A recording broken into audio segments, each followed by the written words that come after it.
Wọ́sowọ́bí lọ́fíńdà yìí ni wọ́n ń pè ní Khamrah látọwọ́ Lattafa. Èèyàn mi kan ló ra ayédèrú ẹ̀ ló bá ní kò lóòórùn. Mo ní dá a padà. Torí lọ́fíńdà yìí ni wọ́n ń pè ní tanṣó tó pọ̀ ju owó ẹ̀ lọ. Jẹ́ kí n já ẹ sí bí o ṣe lè dá ayédèrú ẹ̀ mọ̀. Ṣùgbọ́n farabalẹ̀ kọ́kọ́ gbọ́ àlàyé nípa lọ́fíńdà yìí. Tọkùnrin tóbìnrin ló ń lo lọ́fíńdà yìí. Ìpele 3 sì lóòórùn rẹ̀ wà. Láàárín ìṣẹ́jú 5 sí 15 tí o bá kọ́kọ́ fọ́n lọ́fíńdà yìí sára. Ohun tó máa fọ̀n jáde, òun ni àkọ́pọ̀ cinnamon, nutmeg àti bergamot.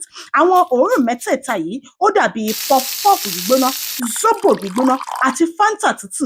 Oh là là! Òórùn yìí yóò wá pariwo síta bí odó ta fi ń gúnyán tí ariwo rẹ̀ ta onílé kejì ò ní retí gbọ́ràn. Lẹ́yìn tí lọ́fíńdà yìí bá ti wá lò bí 30 ìṣẹ́jú sí wákàtí 2, yóò tún wá mú òórùn mìíràn jáde tí ìyún yóò wá máa rùn bí dàbínò, praline àti òórùn fúláwà.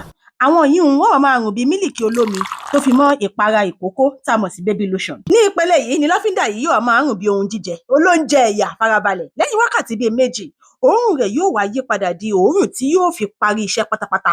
Àkọ́pọ̀ òórùn tí yóò wá máa wá rùn ní òórùn vanilla, tonka beans àti amber.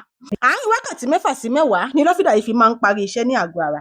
Ṣùgbọ́n ó lè rùn fún bí odindi ọjọ́ kan lára aṣọ. Ìyẹn wá dá lórí ìgbà òjò tàbí nígbà ẹ̀rùn. Khamrah látọwọ́ Lattafa yìí òórùn rẹ̀ máa ń pariwo gidi gan ni o. Débi wípé kò sí ni. Àwọn èèyàn yóò béèrè ohun tó lò ṣáá ni. Lọ́fíńdà yìí dára fún ìpàdé ìrọ̀lẹ́, àṣálẹ́ olólùfẹ́, ayẹyẹ pàtàkì àti ìgbéyàwó. Kí ni ń kún ẹ lójú?